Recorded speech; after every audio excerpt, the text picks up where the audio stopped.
So it's just finished West Ham 2, Leicester 0 at the London Stadium. And I've got to say, I'm fairly happy with that performance, if I'm completely honest. I've got to say the decision to keep the same team as what, ultimately beat Arsenal was the right one. There wasn't anyone that played particularly bad that would deserve to be dropped for this game, unless you were talking, tactically. But I just don't really feel that it would be particularly good for anyone's morale if you were to drop them for this game if they played so well in the last game, which I think they really did. So yeah, look, it was a great performance. Really, it was really dominant, very compact, in particular in the first half. Very pleased, really. I thought Ward-Prowse was great in the middle. The commentary team alluded to the fact that really nobody was closing him down the whole game. I think they're spot on. It really wasn't much of an answer to him at all. I thought he did pretty much what he wanted. I think all of the team did. I don't think Leicester really offered much to us at all. So you could have a fairly cynical argument, couldn't you, and say, like, was it that West Ham actually played well, or was it that just that we played a very poor Leicester team? And I think the answer really is, it's a bit of column A and a bit of column B. But if we're going to be a bit more positive about it, let's be positive, because at the end of the day, this is the second 3 points in a row, which is the first time this season, and the second clean sheet as well. So there's a lot to be positive about. Don't need to dwell on the negatives or any potential negatives that may not even exist at this point. So look, as I said, a pretty solid performance. It's just nice to hear the word dominant and West Ham in the same sentence, right? And it actually not be in a negative towards us. It's nice for us to actually have a positive game, to control the game, control the lion's share of the possession, at home, no less, as well. A bit of a quiet atmosphere, but that's quite typical of the stadium, certainly this year. But look, it wasn't a very good game.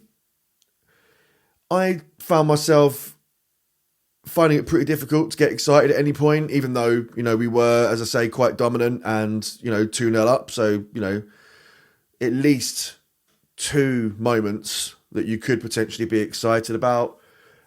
Certainly the first one, I think, just because of the sheer existence of VAR at this point, I don't even know if I fully registered that it was even a goal at that point. It looked as though Soucek just kind of resigned himself to the fact that it was probably offside or something to that effect, and he, didn't really even celebrate. So I was sat there with my daughter at the time. We were just doing the bedtime, and I was reading a story for her while the game was on, and I just carried on reading Percy Jackson for all you old heads.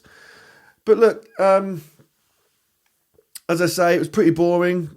I think the second half we gave Leicester a little bit too much room, certainly for a good sort of 10 minutes or so. Lucky for us, they lacked pretty much any conviction at all. I think they are probably the worst team in the league.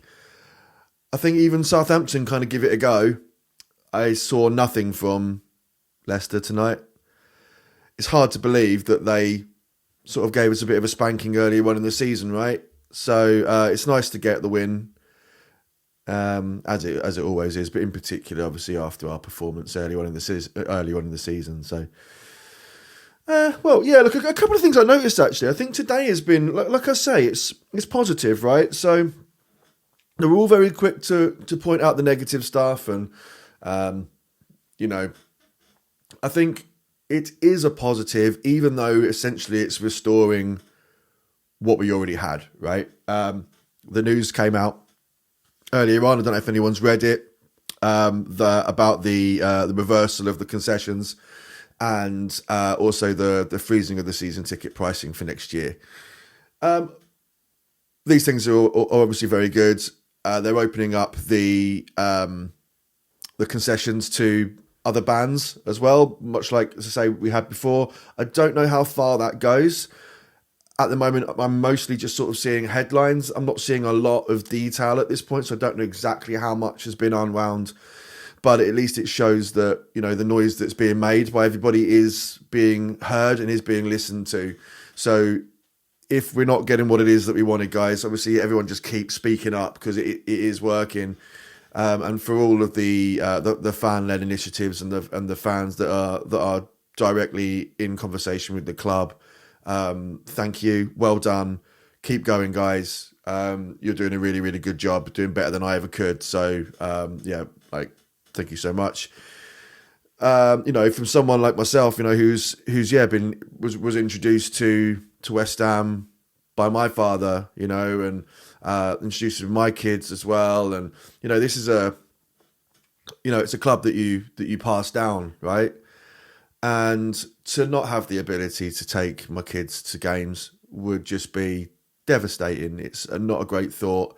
It's so expensive, even just to go and catch the second round, I think it was, Carabao Cup game against Bournemouth. I took my two kids. They are 7 and 10, and I took my wife along as well, and it ended up costing me about £170 in the end, which is too much money to spend for a Carabao Cup game, And I was gutted as well, because on that particular game, it was like we won 1-0, right? It was just one of the goal even wasn't that good. It just hit Bowen and went in. He looked just as surprised as anybody that we'd scored. And, it wasn't the greatest of advertisements for my wife to keep coming along to the London Stadium when I put her along. But, hey, we survive another day. But look, as I say, I digress. As I say, a lot of positives. It was the news that came out earlier on. So, it's good. I wanted to call that out. But also, I don't know if anybody else has been involved in these or has heard anything about them, but the club reached out to a number of websites or fanzines or whatever you want to call them as well, similar to Hammers Chat and other areas as well, West Ham Way, etc. And they ran a few polls to the fan base to understand what they could do to try and help the atmosphere to improve in the London Stadium. Now, I participated in a few of these, as I'm sure a few of you guys did as well. And some of the responses that I was seeing were things about the legacy crest flags, wanting them to come back, even just at a minimum, pretty easy to do. And I think it was announced by a fan-led group. I think it might have been Ironworks. I can't remember now. Sorry, guys, if that's you. On Twitter, that the flags were coming back, and I saw them today, and that was a really nice addition to see before the game. And also another one of the big ones that was saying about how can we get this atmosphere back. Now, obviously, there's a lot of nuance. A lot of people have left. Certainly the ones that are making the noise, and they sort of split people up. But a lot of the comments that were being said was just about the music around the ground. It's been touched upon in Gio's podcast with Frankie as well, and Frankie sort of pretty much echoed my feeling on this with the music. We've got such a legacy, and we so symbiotic with some punk bands like Punk and Oi, music and stuff. And it was sort of music I was raised on too. And I think Gio mentioned as well that London Calling is quite synonymous with West Ham as well.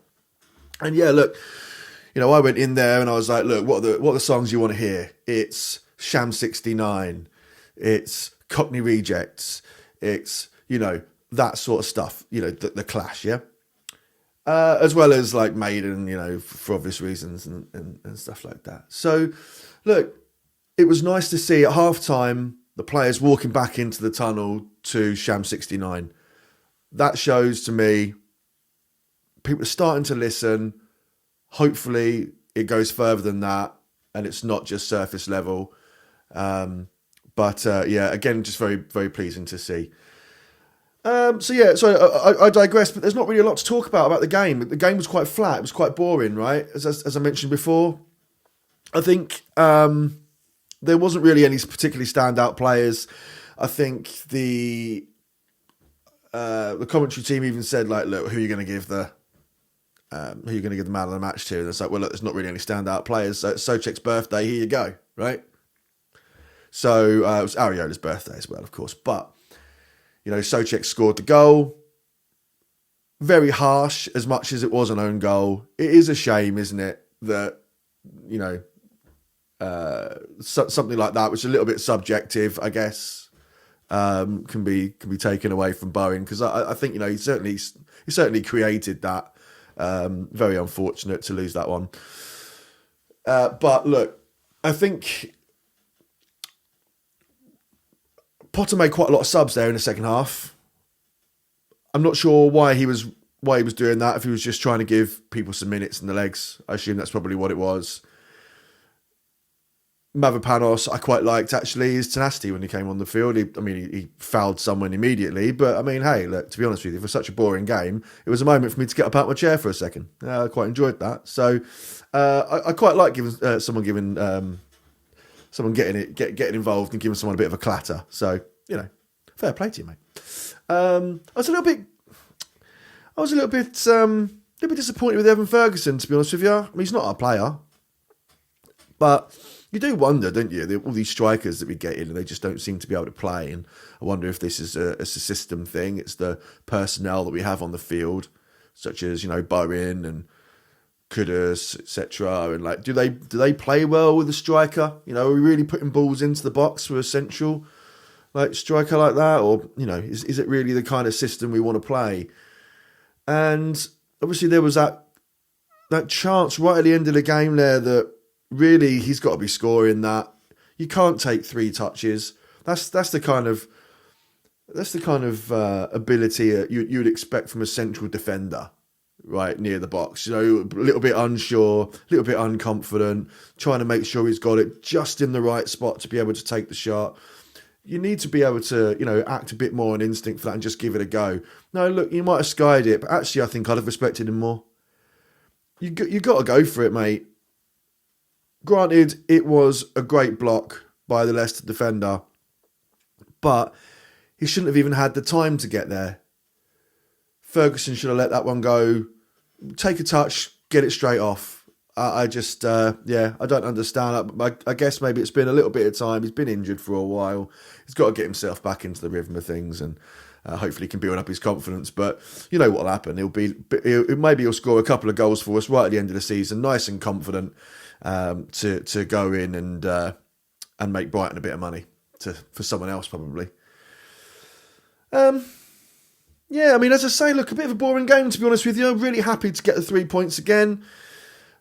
Takes us another space up the table, further away from the relegation zone, which, to be honest, is just more of a vanity thing at the moment. On level points, as I make this video with Man U and Spurs. So, whilst that would have meant a lot more a couple of seasons ago, 3-4 seasons ago, than it does at this particular point in the season. Still, I'll take it for now. And look, a bit of a break for the FA Cup. We've got Newcastle and then Everton before international break. And so hopefully, again, a bit more time on the training ground, a bit more time seeing what he's got in hand before we keep plodding on for the rest of the season. But again, I'll wrap that up there. Really positive result, positive, dominant performance, just a little bit boring.